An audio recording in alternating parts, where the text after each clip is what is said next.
So, I previously did a podcast about Luka Magnotta's time in Hollywood.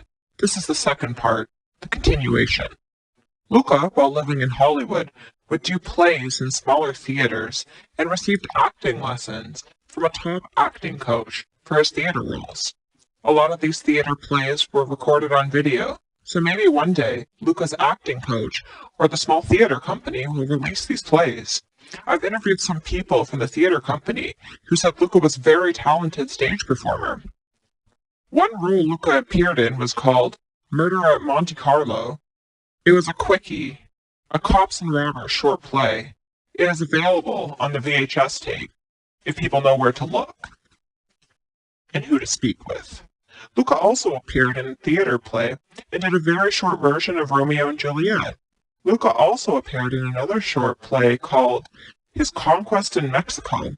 All of these short plays are not really well known, but Luka's fellow actors remember him, and the film version of these stage productions are very entertaining, of course. The idiots in the media were too stupid and lazy to ever find these videos. I hope one day Luka's acting coach and the theater company release these videos. Luka's life is never told properly or represented accurately. Most of Magnotta's life is undocumented. Only 10% is known. Most obsessed stalkers following Luka on the internet believe falsely they know everything about Magnotta. They don't. They use their fake accounts to try and harass Magnotta supporters and friends. These goofs are just wasting their time and energy. Luka's supporters will always be there to help the post and show all the truth. Just so you all are aware. VPN IP addresses changers also come with de-encryption keys, so your posts can be traced back to you. The watchers are being watched. Let's back to Luka's life in Hollywood. One of Luka's best friends met a tragic ending. This friend and Luka went horseback riding. There were some scenes for a video. They were moving over a long stretch of land with mountains in the background. Next to Luka, on the horse, was his friend, a young fellow who came from a very well-to-do family in California. He just inherited a lot of money from his family. This young fellow, he was just married with a kid. He wanted to be an actor more than anything. He was a very good-looking, an athlete, and a great polo player. He wanted to be Luka Magnotta and tried copying Luka's looks and styles. Luka said this guy followed him around like a puppy. Luka and his friend were going fast on the horse when suddenly the other guy's horse jumped up and became startled by a loud noise. It was in one of a million coincidences. But this man just fell off and broke his neck. A tragic accident. Luka frequently did videos with other actors. Promotional videos in Hollywood are very common. Magnotta was never an actor by trade. He was always a male escort. Luka was doing sword play scenes with some actors, and he got injured a lot. Some actors take their jobs too seriously. They get cut.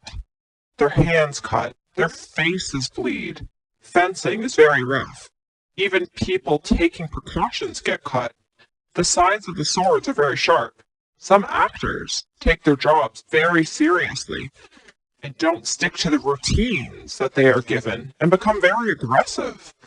In their videos, Luka was sword playing with other actors who seemed very aggressive. More facts about Luka that the idiots in the media know nothing about. Luka and one of the actors from the promotional videos exited the set, and Luka asked one of the men to do an escort call with him. The man agreed and went to the Beverly Hills Hotel, where Luka and the man engaged in a three-way orgy with a couple. The male was really bizarre. The male client would stand stark naked on the balcony with his arms open and his mouth open, believing that the sun was really healthy for his soul. Luka said the man had a really small penis, and Luka would laugh at his micro-penis. It was really out of the ordinary, seeing a very muscular man with a micro-penis. He enjoyed having Luka and the other escorts laugh and make fun of him. Humiliation. And he loved that. He loved to be made fun of his micropenis. The two escorts would have $20 bills thrown at them and would turn the desperate client into a cash register. His anatomy was so small, he was so embarrassed to change in the locker rooms because people would stop, point, and laugh. Luka always made a lot of money.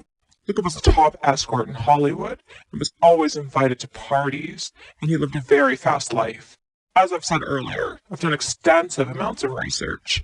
I've interviewed a lot of people close to Magnotta, credible people, not the desperate fame seekers and imposters who are for sale and collect money from the desperate media to do interviews. To date, nobody connected to Magnotta was ever in relationships with him or have ever given interviews. Magnotta has never heard of any of these nobodies that give these interviews, these she-males and these transsexuals.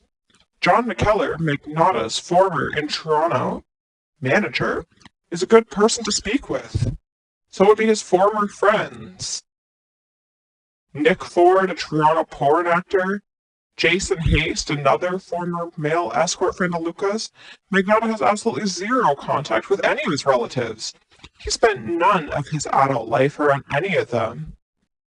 His defective, pathetic excuse of a mother tries to claim she knows Luka.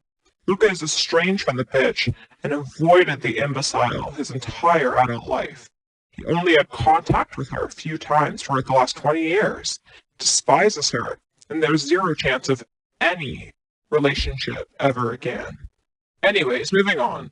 I've learned a lot about Magnotta's life in Hollywood. Luka always had a lot of money, and he was very generous. Everyone who knew Luka loved him. All you pathetic, obsessed losers who cyberstalk Magnotta don't know a goddamn thing about him or his life.